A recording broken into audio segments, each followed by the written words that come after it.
Welcome to Making College Worth It, the show that examines engaged learning activities that increase the value of college experiences. In each episode, we share research from Elon University's Center for Engaged Learning and our international network of scholars. We explore engaged learning activities that recent college graduates associate with their financial and time commitment to college being worthwhile. I'm Nolan Schulteis, first-year student at Elon University studying psychology with an interest in law. I'm the Center for Engaged Learning's podcast producer and a legal professions scholar. And I'm Jessie Moore, director of Elon's Center for Engaged Learning and a professor of professional writing and rhetoric. In this episode, we'll focus on student-faculty partnerships in higher education. We'll talk to Sophia Abbott, a doctoral candidate in higher education program at George Mason University.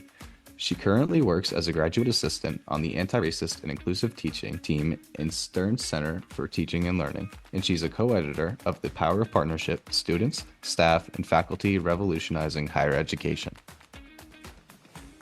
Hi, my name is Sophia Abbott. I am a doctoral candidate at George Mason University in Northern Virginia in the US.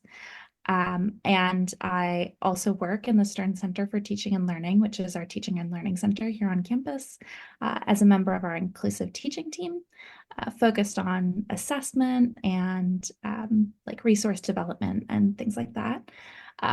I got interested in partnership 12 years ago, which feels like a very long time ago now, when I was an undergraduate at Bryn Mawr College in Pennsylvania in the United States.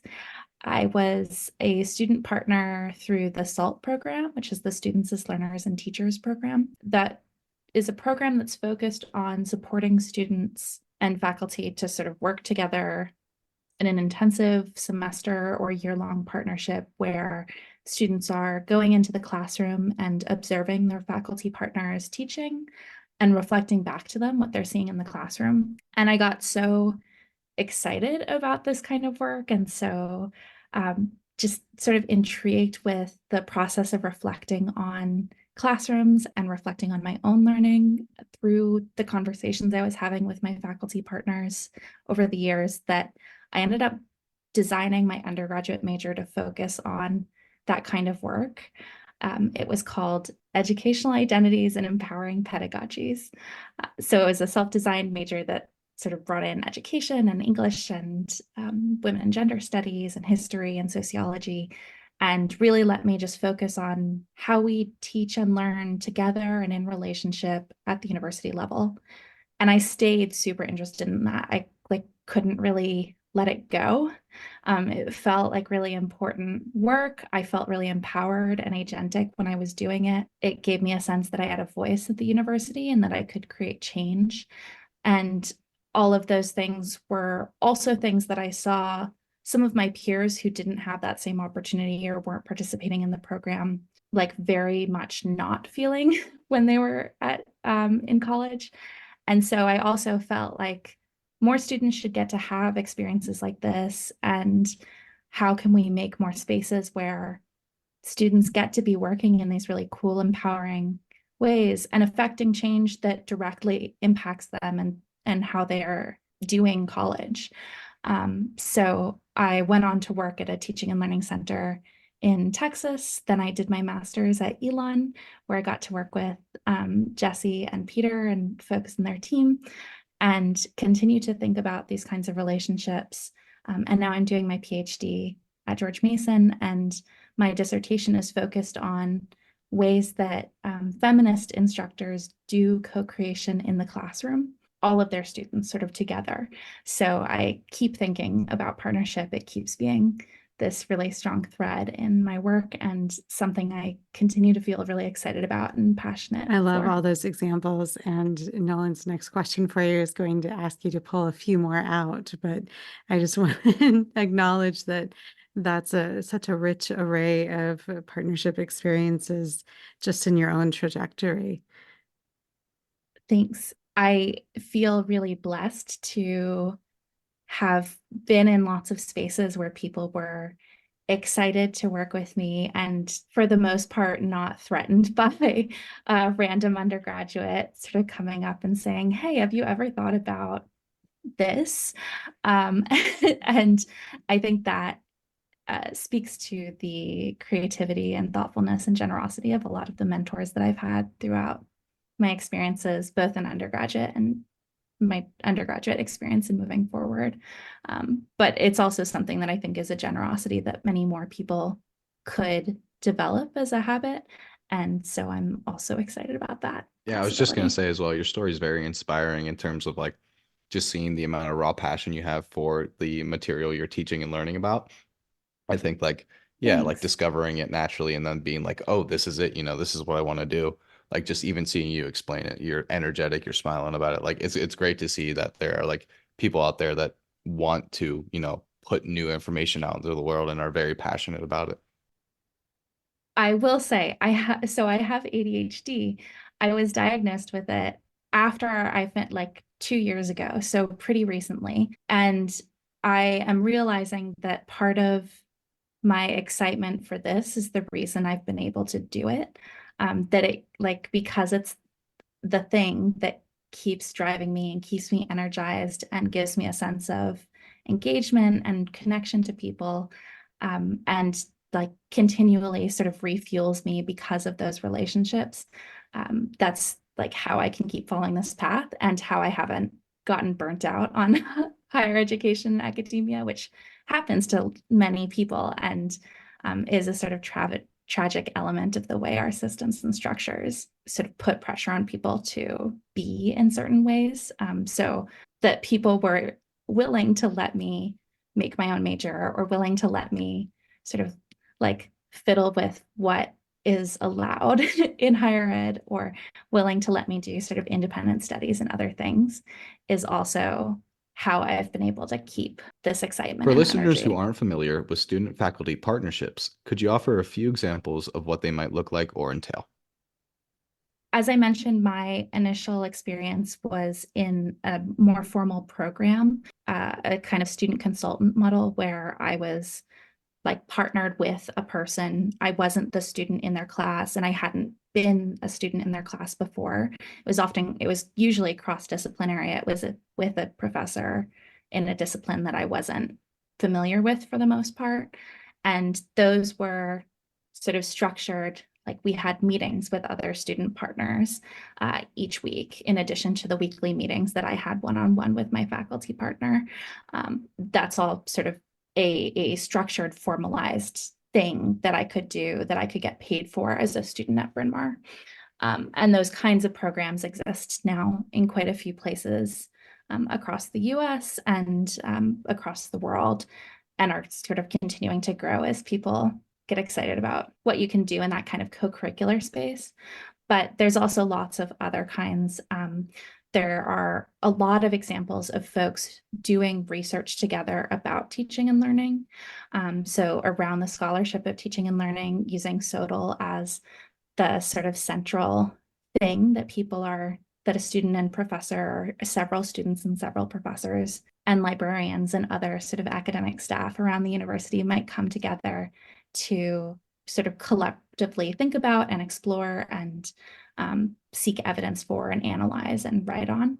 Then there are other examples of less formal partnerships. So my dissertation is focused on co-creation practices in the classroom. And I think while partnership implies like a depth of relationship and intention and sort of coming together with a very specifically co-created set of goals, that there's this kind of very intentional collaboration and relationship building. I think in the classroom, even with lots of students and often just one instructor, there's lots of possibility to co-create in ways that start to develop more of those partnered relationships. So for example, that might look like a professor coming in and saying, I have the first couple weeks of the semester laid out for our course, but after that, I want us to co-create what we're going to focus on. So we're going to talk together about what our collective interests are as a class and how we might use that to seed our future course topics, how we might collectively generate what the course readings are going to be, or how we might assess our learning over the course of the semester. It might look like students and the instructor co-creating the rubrics for analyzing student work, or sort of establishing, what does good participation in the space look like, or what does a quality paper for this class, what should that include? How is that defined? Jesse Moore and Peter Felton teach a class like that in the Masters of Arts and Higher Education program at Elon. And there are others sort of around the world who are doing this, who think really critically about ways that they can do this more in their classrooms.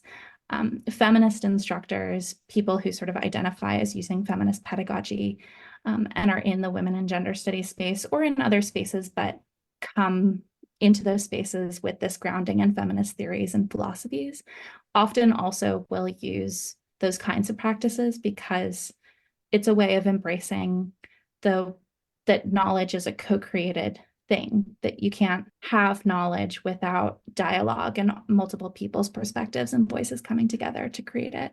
So sort of a way of living that out in a lot of classrooms. Other examples might be a professor reaching out to students after the end of a course and collecting feedback from them, or even working with them to revise a syllabus, or to take a more sort of meta perspective, instructors and students coming together to talk about how a program pathway works for people, how students get into a major and move through it. What are the pathways into it, and what is the like chronology of how students should be taking classes, or how people hope students will take classes. And does that work, or is there a different way that might work better for students, or different ways that we might do requirements in this program to support students' flexibility and engagement and learning sort of overall. It might look like students and instructors and community members co-creating solutions to community problems. And so there's lots of ways that engaged, like high impact practices in the community, like service learning or community-based learning, like study abroad activities, undergraduate research, that those things can also slip into and out of partnership, not only between a student and a professor, but also with these other people that you might come into contact with and want to be collaborating with to create something that matters and that is impactful for the better for everyone. No, I was just going to say, I really appreciate that range of examples. I think it's helpful in a couple ways. Among other things, you're helping our listeners see the potential variation in scale, that it can be anything from co-creating an assignment or co-creating a set of evaluation criteria to projects that are much larger in scope. And so that gives people different entry points and as well, which I think is really helpful, including different entry points for students too. So one of the things that I'm excited to talk with you about is you co-edited the collection, The Power of Partnership: Students, Staff, and Faculty Revolutionizing Higher Education. And we will include a link to that in the show notes for the episode. But could you tell us just a little bit about that edited collection and what space or conversation it fills in the broader scholarship on partnership? Yeah, definitely. So the collection is a series of essays and dialogues, poems, some artwork and illustration, all about folks' experiences in partnership, and hopes for the space, and sort of questioning about it and reflection on it. Almost all of the chapters are students co-writing with academics. Some of them are solely written by students or a single student. A couple are solo written by academics, but all of them are sort of reflecting on what is the sort of range of experience in the space, and how do we experience and work through some of the challenges that are raised when we are trying to form relationships and create change and do work together across vast differences and in systems that really reward and reinforce hierarchy and separation and not collaboration. So the book is sort of three different sections. The first section is really focused on power and how does power operate and how do we navigate it in the kinds of relationships that we're trying to build as we explore teaching and learning together in critical ways. The second is about the sort of intersections of how people are both navigating multiple identities and perspectives and standpoints, and bringing that into conversation with and sort of creating new spaces with people from radically different identities and standpoints and experiences, and how that sort of turns into and creates new sort of spaces for learning, new kind of liminal areas where creation is possible. And then the third section is about growth. What could we imagine happening in these partnership spaces? How do we experience growth and radical change and potential through these kinds of relationships that ask us to be vulnerable with each other, make space for us to celebrate and experience joy, and can be sort of deeply emotional and troubling and hard to do because of that vulnerability and because it's so different from what we're used to. The book sort of came out of conversations I initially had with Lucy Mercer Mapstone, who is a scholar and professional in Australia. She and I met over this massive collaborative literature review project where we were looking at a bunch of different examples of partnership in published literature. And one of the challenges we both sort of experienced in that space was having to cut out all of the like reflective articles, having to sort of say like, these are the boundaries of our review. And so the only things that count are this kind of traditional academic research. And we both felt that we could understand why in this context, it made sense for a doable, manageable review to have to cut things, but that as a reflection of our own experiences, it was so limiting because so much of the richness and emotion and uncertainty that can come up in these spaces and in that human relationship part of it was then also cut out and sort of lost when we said, this is what's not going to count for us right now. So we were looking for a space where we could put more of that, where we could really celebrate and amplify how people are experiencing that huge range of human emotion and working through these really difficult questions and feelings and sometimes unanswerable, just like liminal nebulous spaces and senses of identity. We hoped that by embracing a range of sort of writing genres and styles of communication, by bringing in illustration and having folks sort of express in this wide variety of ways, in addition to sort of inviting people to just talk about things that often are cut from traditional scholarly papers, that we might be able to sort of better understand and grow, I guess, our sense of what the possibilities are in partnerships. And I think the book still does that. I think the chapters that folks contributed are amazing, and that they all sort of invite and demonstrate very, very different examples of what partnership can look like. They grapple with very different kinds of questions. Their contexts are radically different. There's, I think, 6 different country contexts represented in the book, and so many student perspectives, which also was really important to us.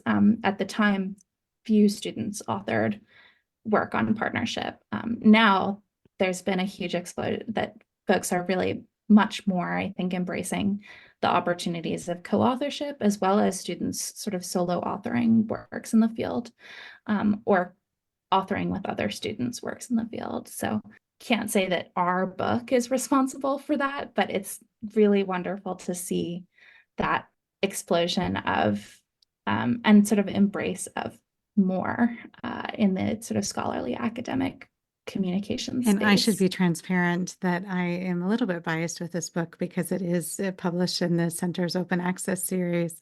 And it was the first one that we accepted under contract. And I still am just really appreciative that you and Lucy did really, well, that you and Lucy took the challenge of publishing with us as NU Press, and that we were also open to the multiple genres and play, because I think that that makes a lot of the ideas more accessible, or accessible in different ways. I've been using the collection with our SEL student scholars, who are students who partner on Scholarship of Teaching and Learning research with scholars from around the world.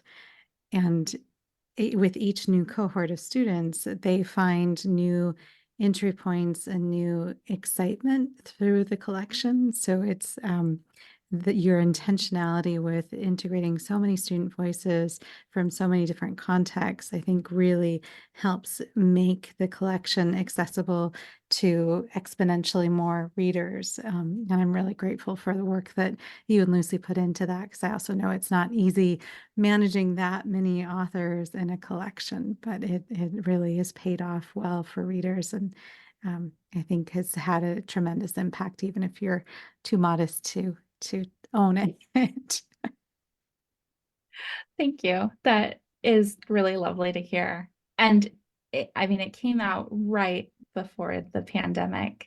And so I think also it's been harder for me to get a sense of how folks are engaging with the text, but I hope that it's also been a source, that it was and continues to be a source of sort of inspiring challenge, perhaps, for people as they thought about and continue to think about how we navigate our new higher education context, and the challenge and uncertainty and sometimes terribleness of the world around us, the crisis and chaos that increasingly touches every part of our lives, and that higher education isn't sort of bubbled away from, but is also a participant in.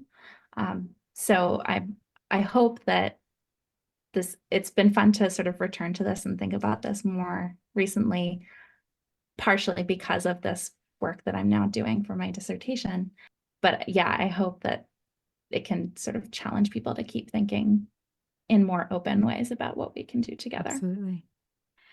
And Nolan has recently picked it up also, and has read a couple of the chapters. And so he's got a few questions for you from the student perspective as well.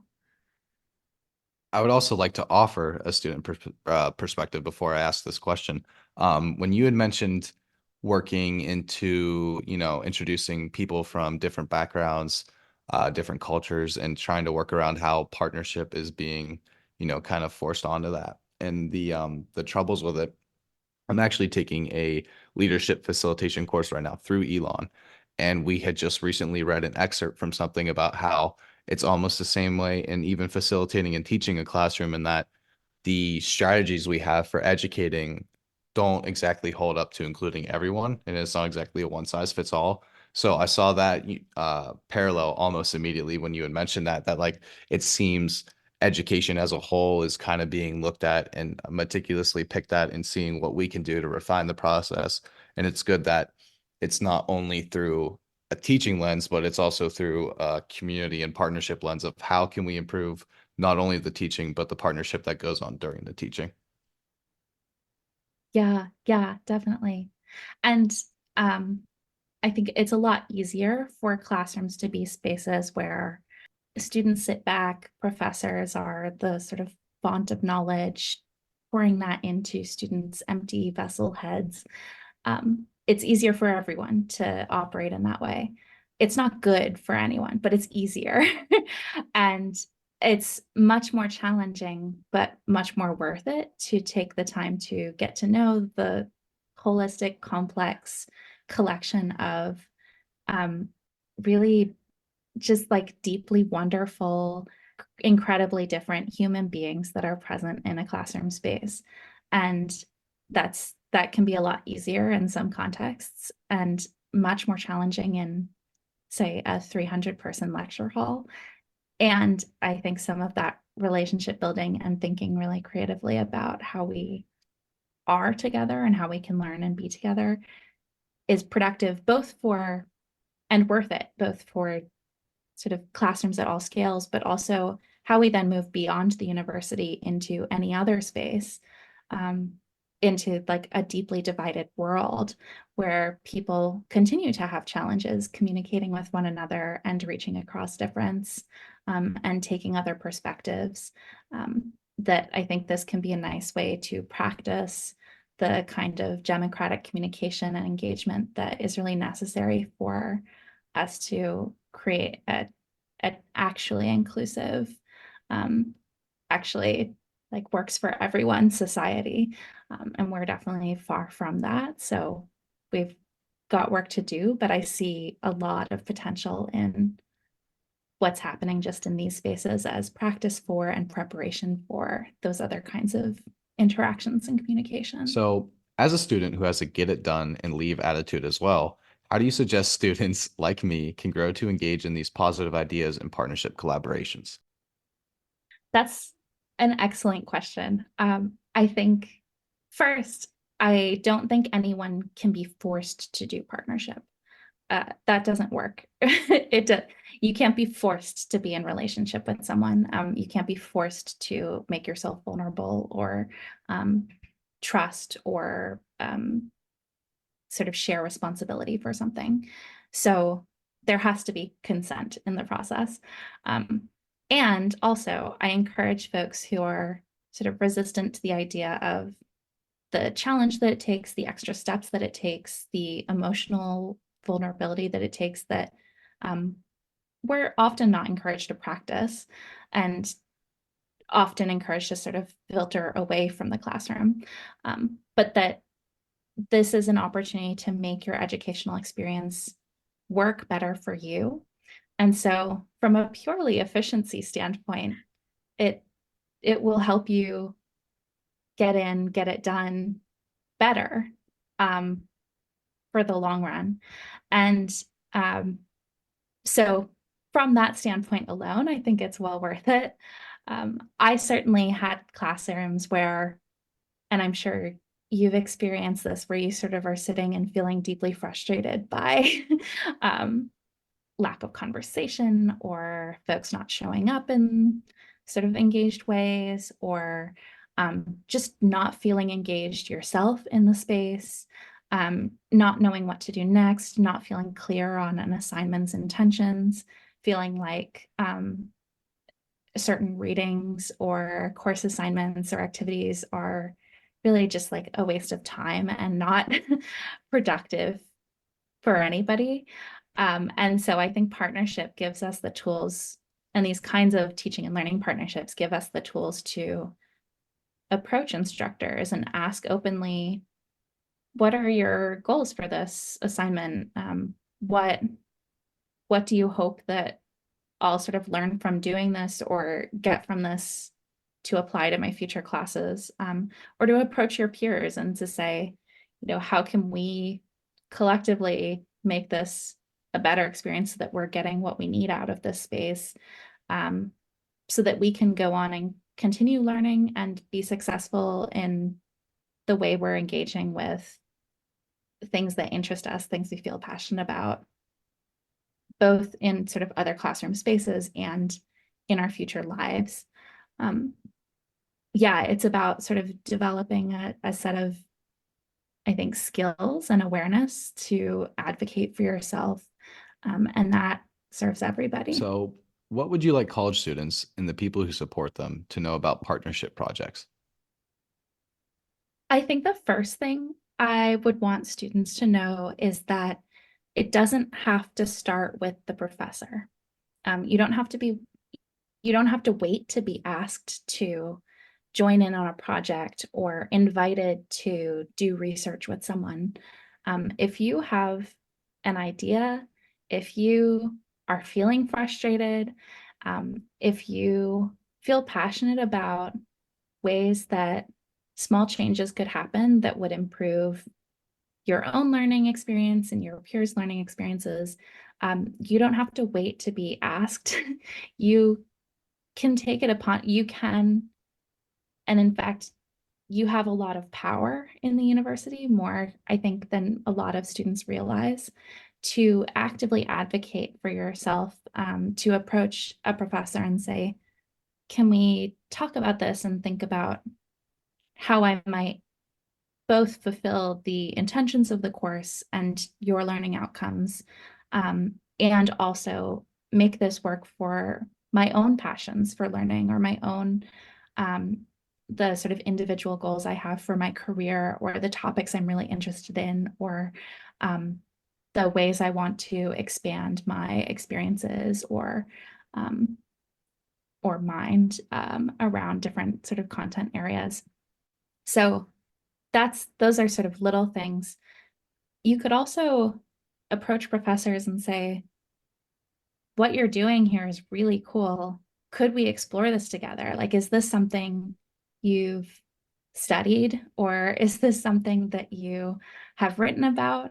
Could we sort of write together about why this was a really productive experience for my learning, or why this worked really well?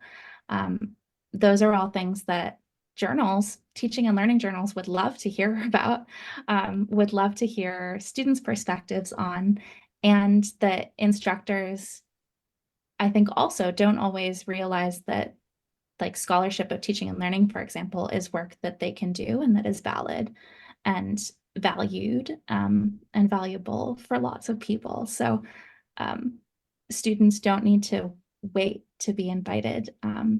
Also, students' voices and perspectives on their own learning are very legitimate and worth that's knowledge.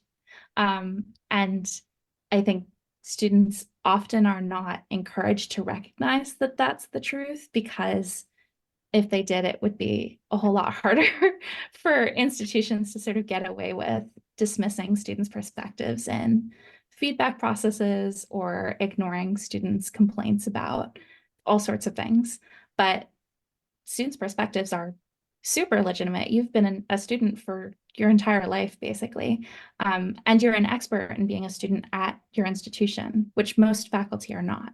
So even from that standpoint alone, there's so much that's valuable about what you know and what you've seen, that's worth sharing, that's worth being put in conversation with other people, and worth putting into conversation with people outside your institution as well. I love that encouragement for recognizing the agency that students bring to colleges and universities, and the immense value of their perspectives for the work of teaching and learning. So the parallel question for you to that is, what would you like colleges and their faculty and staff to think about when they plan and implement partnership projects? I think the most important thing, or maybe the first thing, is for colleges, for staff, for faculty, collectively or individually, to prepare themselves to feel challenged, to feel defensive, to feel that sort of automatic sense of, no, that's not possible, and to practice just holding that and not expressing that immediately. And I say that because it, again, is easy to say, well, this isn't possible because this is how we've always done it, or it would require all of this work. It's easy to think like 5 steps ahead to, oh my gosh, who's going to be responsible for this in the long run? Or what does this mean for the workload of various people? And not to pause and think, what positive things could this do if I take the time to just like marinate with this idea that's been presented to me, that beyond the sort of work, like what could this do for us that's really valuable, that could shift how we're relating to students, that could shift a often confrontational or adversarial interaction or relationship, because of the way that students have been positioned and instructors have been positioned at institutions for so long now. So yeah, like hold on to that, recognize, prepare yourself for the fact that you will feel vulnerable or have or may have a sort of automatic defensive, like, no, what are you saying kind of reaction, and journal or do something to sort of hold it and sit with it. But don't let that be the first thing that you come to a student partner with, because that will close off any future working relationship you have with that student and will reinforce all of the history that student likely already has with being told no. Find ways to do this sort of improv, yes, and within that relationship so that you can continue to work together. You don't have to say automatically flat yes to everything a student suggests. That's also not a partnership. That's the student doing everything. That this is a collaboration. This is something that should be co-created. But yeah, that vulnerability will come along with it. And students are, I think, much more used to and familiar with being made to feel vulnerable in our academic spaces, and instructors are not as comfortable with that because it's been a while since they've been made to feel that way. And it's natural to want to avoid feeling that way I really again. appreciate that reminder. You have me thinking about an experience I had in co-creating a revision of a course, and for many reasons, I was feeling particularly vulnerable in that moment. But that learning how to pause, and I love your word of marinate in it, um, actually gave me space to then think through, okay, I need to hear this perspective. And then we can talk through together about some of my hesitations, but they can be my partners in figuring out how to work through what I'm seeing as potential challenges. Or if there are challenges that we can't collectively figure out how to resolve, at least we learn that and we know that and we find other ways forward. But it does require some vulnerability. So I appreciate you acknowledging that. And the ideas for just pausing, for journaling, doing what we need to do to give ourselves space to live in that tension for a moment, so that we can really hear and learn from and partner with the students in our projects. So that's awesome. Thank you. Is there anything else you'd like our listeners to know about partnership projects in higher education? Two things. The first is that, as I think maybe is clear from the range of ways we've been describing partnership and the range of examples I tried to give, partnership doesn't have to be an intensive, structured, big program with lots of funding and formal people who are organizing the hiring of students and the partnering with instructors, and the like. That can feel like a really big ask for an institution, for their budget, for their structures they're already trying to manage, for their staff. It can feel like a big ask for an instructor. If a student is in a space where that doesn't exist, it's a huge ask for them to think like, well, then how do I do this? And so the first is, there are lots of smaller scale ways that you can engage in partnership. And the first might just be for students, self-advocacy, for instructors, finding ways to really encourage and reinforce that you value students' perspectives in your classroom and that you want to work with students to create a space together, and following through with that, not just asking for feedback, but also then responding to it and emphasizing how you're going to make changes if you are, or what can't change and why, and making that more of a conversation than you said this, but no, or this is what's on the syllabus, so this is what's staying. That you can have conversations and have open communication with your students all the time, and it doesn't only need to happen in these sort of special co-curricular spaces.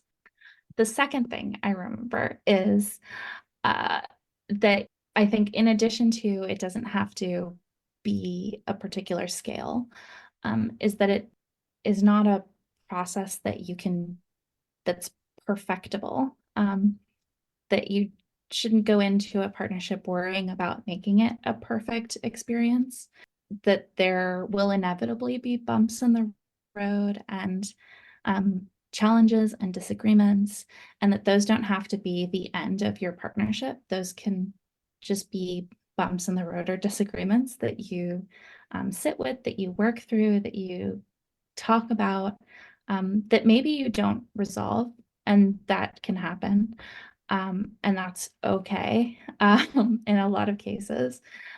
But that doesn't mean that you failed at doing this really difficult task of trying to form a relationship, trying to build trust, trying to care deeply about someone outside of yourself and understand their perspective. That's a hard thing to do.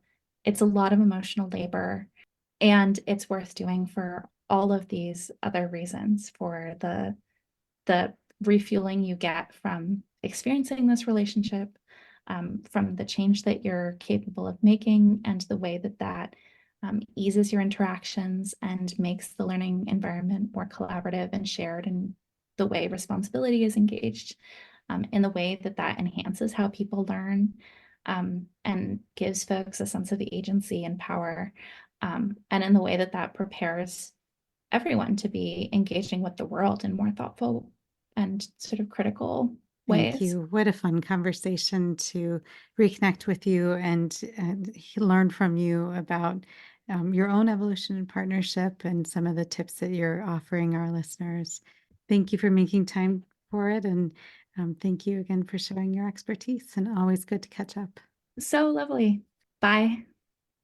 Thank you. Thank you, Sophia.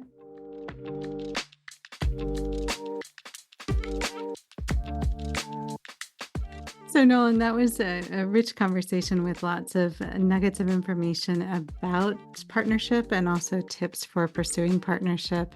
What stood out to you that you think students should think about?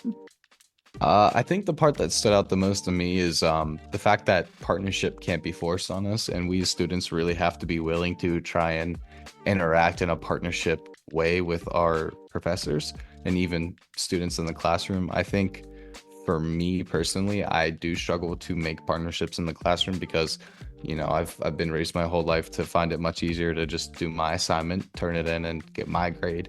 But I think as education goes further, we're trying to break down those barriers, and I think group work and partnership work definitely helps maybe patch up the other areas that a single person can't think about or conceptualize fully to the best of their effort.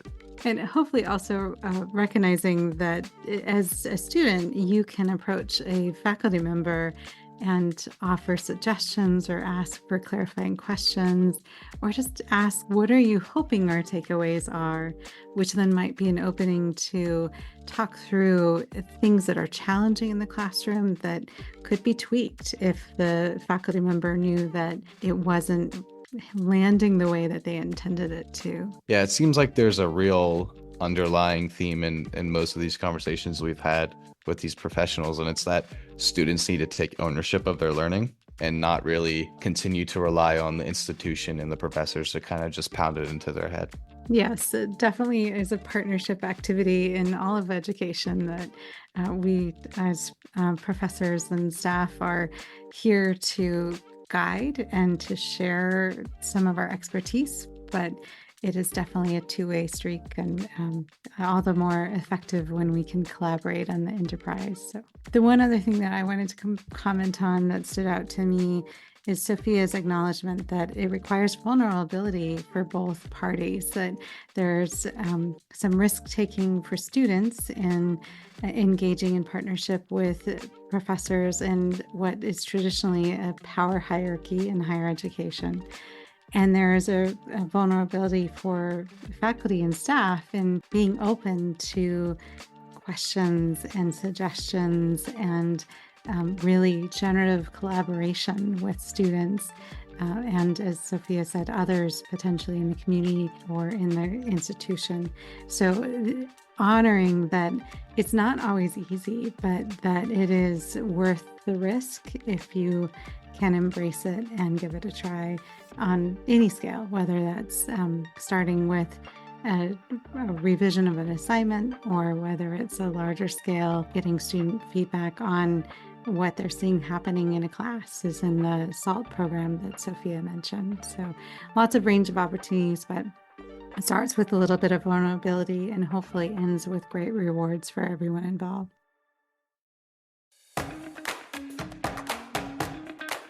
Once again, I'm Jessie Moore. And I'm Nolan Schulteis. Thank you for joining us for Making College Worth It from Elon University's Center for Engaged Learning. To learn more about student-faculty partnerships in higher education, see our show notes and other resources at www.centerforengagedlearning.org. Subscribe to our show wherever you listen to podcasts for more strategies on making college worth it.